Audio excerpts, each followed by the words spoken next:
The crack of gunfire tore through the quiet morning, shattering the calm of the suburban neighborhood. It echoed down the street, sending a wave of shock through the peaceful air. For just a moment, everything seemed to stop, time itself frozen, before panic set in. Somewhere nearby, a child screamed. Sarah had been in the kitchen, flipping pancakes, when she heard the sound. At first, it didn't make sense. It wasn't the muffled slam of a car door or the bark of a neighbor's dog. This was sharp, violent, like thunder on a clear day. She froze. Then instinct kicked in. Her heart pounded as she rushed toward the living room, her mind screaming at her to find her daughter. Mia had been playing outside just moments ago, laughing and brushing her tiny hands through the tall grass in their front yard. Now everything felt wrong. Sarah stumbled onto the porch, her breath shallow with fear. Her eyes locked onto Mia immediately. The little girl, only 5 years old, lay crumpled on the ground, motionless. Panic surged through Sarah's chest like a tidal wave, but she didn't hesitate. She ran to her daughter, dropping to her knees beside her. Mia's clothes were soaked with blood. Her small body trembled. Mia. Mia, sweetheart, talk to me, Sarah begged, her voice shaking. But there was no answer, only a soft cry from the little girl as she weakly reached for her mother's hand. It was clear, Mia had been shot. Terror gripped Sarah's heart, but she fought to stay calm. She needed to help her daughter. She needed to get her help. She looked around frantically, searching for someone, anyone who could explain what had happened. And then she saw her. Karen, the HOA president, the woman who had made life miserable for nearly everyone on the block, stood a few feet away. Her eyes were wild, her whole body trembling with an energy that sent chills down Sarah's spine. Cold realization hit her. Karen had done this. Why? Sarah whispered, her voice barely audible over the pounding of her own heart. Why would you do this? Karen didn't answer right away. Instead, she looked down at the gun in her hand, then back at Sarah. A twisted smile played on her lips. She was too close to the property line, Karen muttered, as if that explained everything. You've all been ignoring the rules. Sarah blinked, stunned. This was about rules? About property lines? That was why Karen had shot her daughter? You're insane, Sarah choked out, her voice shaking with disbelief. But Karen didn't seem to care. She still held the gun tightly, standing there as if nothing had gone horribly wrong. Sirens wailed in the distance, growing louder by the second. Sarah fumbled for her phone, her hands trembling too much to unlock it. Please, Karen, she pleaded, desperation flooding her words. Just put the gun down. It's over. But Karen didn't move. She took a step closer, her gaze fixed on Sarah and the wounded child beside her. The sirens grew louder, and finally, flashing lights appeared at the end of the street. Help was coming, but the situation was far from under control. Karen didn't flinch. She didn't lower the weapon. She was ready to fight for what she believed in, her warped vision of order, of control. Karen, please, Sarah cried, tears streaming down her face. You've already hurt my baby. Still, there was no response. No regret. No remorse. Then came another gunshot. Time slowed. Sarah's heart pounded in her ears as she rushed to Mia's side again, her hands trembling. The little girl lay on the grass, her body limp, her breath shallow and labored. Blood stained the earth beneath her. Mia, baby, stay with me, Sarah whispered, pressing her hand against the wound, trying desperately to stop the bleeding. Help is coming, I promise. Just hang on. Mia's eyes fluttered open, wide with fear. Her cheeks were pale, her lips tinged with blood. Each weak cry tore at Sarah's soul. Above them both, Karen remained eerily still. The woman who had always tried to control every detail of the neighborhood now stood with a gun in her hand and no sign of humanity in her cold, distant eyes. Why would you do this? Sarah screamed, her voice breaking with rage and sorrow. She's just a child. She was playing in our yard. Karen didn't flinch. She was playing too close to the property line, she said coolly. You've all ignored the rules for too long. This was inevitable. Sarah's chest tightened. None of it made sense. None of it mattered. Not now. Not when Mia's life was slipping away over something so petty, so utterly ridiculous. Please, Karen, Sarah begged again, her voice cracking. Put the gun down. Please, for God's sake, don't make this worse. But Karen simply stood there, unmoving, unfeeling. The sirens grew louder. The flashing lights drew closer. Then came the unmistakable sound of heavy vehicles rolling into the street. SWAT team.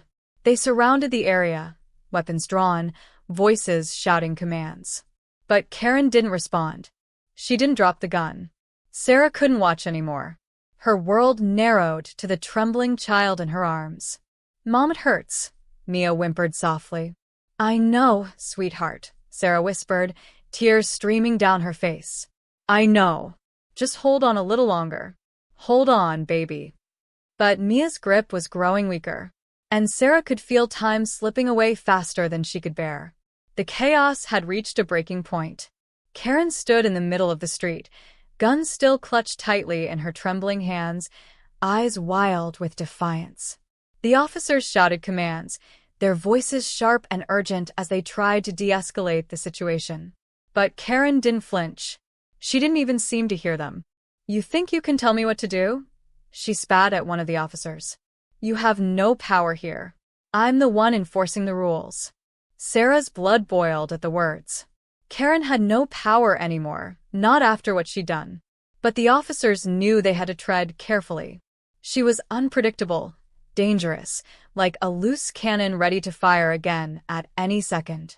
The SWAT team moved in slowly, guns drawn but not fired, surrounding Karen from all sides. Their movements were precise, calculated. They were waiting for the right moment to act. Sarah's mind was spinning. She couldn't focus on anything except Mia, whose small body was growing weaker by the second. Karen suddenly shifted, her grip tightening on the gun. One of the officers edged closer, moving cautiously, ready to make his move. Sarah's heart skipped a beat. Her hands were still pressed against Mia's wound, trying desperately to stop the bleeding, but her eyes never left Karen. Karen, drop the gun now, the officer shouted. But Karen only turned sharply, pointing the weapon directly at him. I said stay back, she screamed, her voice shaking with rage. I'm doing what needs to be done. I'm protecting this neighborhood from people like you. The SWAT team closed in further, surrounding her completely now. Every movement was deliberate, every step measured.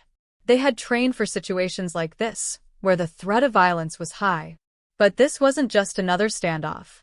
This was someone whose mind had snapped under the weight of her own obsession. For a moment, everything seemed to slow down. Time stretched into an unbearable silence. Sarah could hear the pounding of her own heartbeat, the distant wail of sirens, and the shallow, labored breaths of her daughter in her arms. Karen, please, Sarah cried out, her voice cracking with desperation. Don't do this. But it was too late. Karen's finger hovered over the trigger, and Sarah felt her stomach twist in fear. None of this made sense. None of it mattered if Mia didn't survive. And yet, Karen remained unmoved, her face hardened with cold determination. She turned toward Sarah, lips curling into a bitter smile. It's too late for your daughter, she said, her voice almost mocking. She should have known better than to ignore the rules. Sarah's breath caught in her throat. How could anyone, especially a mother, say something so heartless? Karen had been obsessed with control, but now, that obsession had twisted into something monstrous. The tension in the air was suffocating. Then came the command, sudden, sharp. Move in now. The SWAT team surged forward with precision, boots pounding against the pavement. Sarah held Mia tighter, bracing herself as the officers made their move. Karen realized too late that the situation had slipped from her grasp. In one last desperate attempt to keep control, she raised the gun again, aiming it wildly at one of the officers. I won't let you take me down, she screamed, her voice filled with fury and panic. But the officers were faster. In a swift, coordinated motion, two of them lunged at Karen, knocking her forcefully to the ground. The gun clattered away from her as they pinned her beneath them, quickly securing handcuffs around her wrists. Get down. Stay down, one officer barked as Karen struggled beneath them, kicking and thrashing in a futile attempt to break free. But it was over. Within moments, Karen was restrained, her face twisted with disbelief and rage. She continued to fight, but it was useless. The officers had seen this kind of resistance before, from people who refused to accept the consequences of their actions. Sarah could hardly believe what she was seeing. Just moments ago, Karen had been a neighbor, the woman who used to knock on doors complaining about fences and hedges. Now, she was being dragged to a police vehicle, her face contorted in defeat. But Sarah barely registered it. Her world was still wrapped up in the fragile form of her daughter, lying motionless in her arms. The paramedics arrived within minutes, rushing to Mia's side with urgency. They worked quickly, stabilizing her and placing an oxygen mask over her face. All Sarah could do was whisper, "Mia, baby, please stay with me. I'm right here." The drive to the hospital felt like an eternity. Sarah's mind raced through a storm of emotions: fear, anger, grief, helplessness. How had everything escalated so quickly?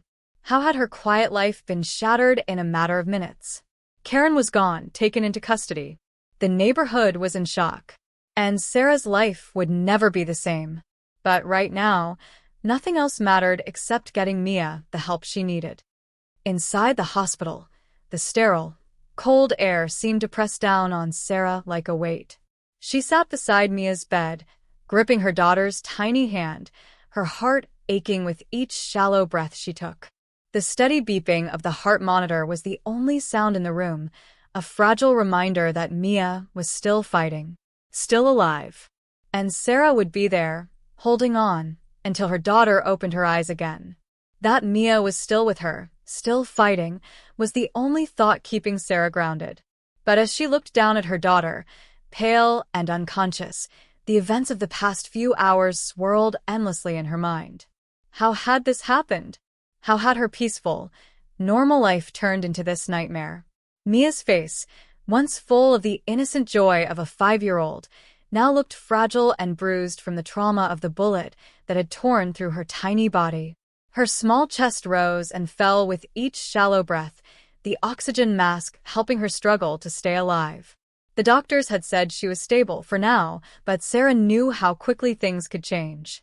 The road to recovery would be long and painful, and even then, there were no guarantees. Mia might never fully heal, not just physically, but emotionally either. Sarah couldn't stop her thoughts from running wild. The sound of the gunshot, the blood, the scream that had torn through her own chest when she realized what had happened. Those images replayed over and over in her mind, each one more vivid than the last. She could still feel the trembling in Mia's small hand, the terror in her eyes when she looked up at her mother in fear. Karen's twisted justification echoed in her mind too, her words as cold and empty as the gun she had pointed at Mia's face. Sarah couldn't believe that someone she had once seen as just a difficult neighbor had become the face of such monstrous violence. The door to the hospital room creaked open, pulling Sarah from her thoughts. A doctor stepped inside, his kind but serious expression offering little comfort. "Mrs. Mitchell, I know this is a difficult time," he said gently, "but I wanted to update you on Mia's condition." Sarah nodded, unable to speak. Her voice had left her hours ago. "We've managed to stabilize her, and the bleeding has stopped for now. However, the bullet caused significant damage to her abdominal area. We've started cleaning the wound, but the next 24 to 48 hours are critical. There may be complications. We need to keep monitoring her closely." Sarah's breath caught in her throat.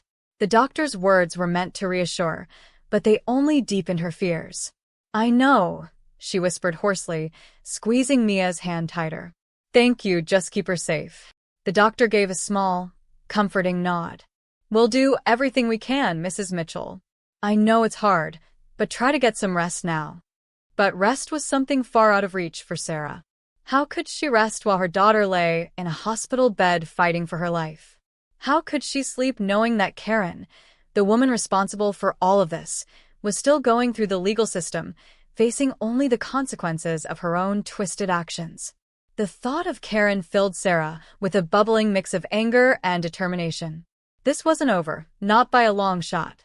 She sat quietly beside Mia, staring at her daughter's pale face, listening to the steady beeping of the heart monitor in the background. How could someone like Karen be capable of such violence? How could she justify it in her mind? Karen had always been obsessed with power, with HOA rules, with controlling everyone around her. That obsession had consumed her so completely that a child's life had meant nothing. Mia had been nothing more than a casualty in a war Karen had created, a war no one else had even known was happening. All those petty complaints about property lines and fences had been nothing compared to the chaos she had unleashed. But Sarah refused to let Karen's obsession with control ruin everything. She wouldn't allow it. She made a decision that would change everything.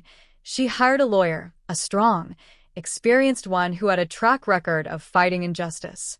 She couldn't let Karen walk free after what she had done. Karen had taken too much: Mia's innocence, Sarah's sense of security, their peace.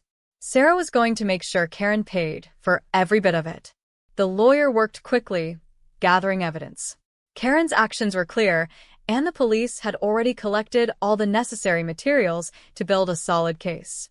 As the legal process began, Sarah felt a sense of vindication growing within her. She had been shaken to her core, but she wasn't going to let Karen escape accountability. Public outrage over the incident was overwhelming. The story quickly went national, shocking people across the country. How could someone in a position of authority, someone who had once seemed respectable, be capable of such violence? The community rallied behind Sarah, offering support in any way they could. People who had never spoken to her before suddenly reached out with sympathy and solidarity. Local news stations covered the case extensively, showing footage of Karen's arrest, the SWAT team taking her into custody, and Sarah's determined face as she spoke to reporters. As the days passed, Sarah found herself caught in the whirlwind of legal proceedings. She attended every hearing, spoke to the media when necessary, and made sure that Mia's story was heard. But even as she fought for justice, the weight of the past weeks remained heavy on her heart. Every time she closed her eyes, she saw Mia lying on the grass, pale and bruised. She heard her cries, saw the terror in her eyes, and wondered how anyone could do that to a child. But Sarah knew one thing: no matter how hard it got, no matter how long the road to justice was, she would fight. She would fight for Mia's future, for every parent who had ever felt powerless in the face of cruelty, and for the world to see that love and justice could overcome even the darkest forces. And as she sat beside her daughter, knowing the road ahead would be long and difficult, Sarah made a vow to herself. Karen's actions would not define their lives. Mia would heal, and together they would rebuild. This was not the end, it was just the beginning. Months had passed since the shooting, but it felt like no time at all. The memory of that terrifying day still haunted Sarah, lurking at the edges of her every thought. It was impossible to escape the image of Mia lying on the grass, the terror in her eyes, the blood staining the earth beneath them. Despite the passage of time, the scars from that day were still fresh, still raw. The trial, which had started quietly in the back rooms of the courtroom, was now the focus of every local news outlet. The case against Karen had captivated the entire neighborhood, and even the nation. Sarah attended every hearing, her heart heavy as she watched Karen sit in the defendant's chair. Her once powerful and commanding presence was gone, replaced with something almost pitiful. There were no more complaints about fences or property lines, no more neighborhood meetings where Karen barked orders at others. Instead, she sat in silence, her face drained of color, her body slumped as she listened to the overwhelming evidence stacked against her. Sarah could hardly look at her. The woman who had once been a seemingly normal neighbor, one who had taken petty grievances and turned them into a crusade for control, now sat as a symbol of everything wrong with unchecked power. The trial was an emotional roller coaster for Sarah. Every day, she was forced to relive the horror of what had happened to Mia. Witnesses testified, police officers described the scene, and doctors explained the injuries Mia had suffered. Each moment was a painful reminder of the trauma inflicted on her daughter. But as Sarah sat there, her mind racing with memories, she knew this was her chance to make sure Karen was held accountable. The prosecutor was relentless, laying out the evidence piece by piece, showing how Karen's obsession with enforcing rules had led her to commit an unimaginable act of violence. It was clear that Karen had crossed a line. There was no excuse, no justification for what she had done. After what seemed like an eternity, it was finally over. The jury deliberated for only a few hours before returning with a verdict. Sarah held her breath, her hands clenched in her lap as the foreman stood up to announce the decision. We, the jury, find the defendant, Karen Mitchell, guilty of attempted murder and reckless endangerment. The words hit Sarah like a wave, overwhelming her senses. She could hardly breathe, could hardly process the gravity of the decision. The fight for justice for Mia had been long and painful, but this moment of vindication was everything. Karen would face real, permanent consequences for trying to take an innocent life. The judge sentenced Karen to a lengthy prison term, one that would ensure she could never hurt anyone else again. But as Sarah listened to the sentence, she felt a bittersweet emptiness. No punishment, no amount of time in prison could ever fully repay what Karen had taken from her. Mia would carry the scars of that day for the rest of her life. The emotional toll, the fear, the trauma, it couldn't be erased by a prison sentence. Mia's recovery had been slow, painfully slow. Though her physical wounds had healed, the emotional scars were much harder to treat. She still woke up in the middle of the night, trembling with fear as she relived the moment Karen had raised the gun at her. Loud noises startled her. She was afraid of being alone. It broke Sarah's heart to see her daughter so shaken, so terrified of a world that should have been safe for her. But Sarah was determined. She would never stop fighting, for Mia, for her peace, for her future. In the months following the trial, life slowly began to rebuild itself. Not the same as before, but stronger in its own way. And though the pain would never fully go away, Sarah knew one thing for certain. They would survive. Together.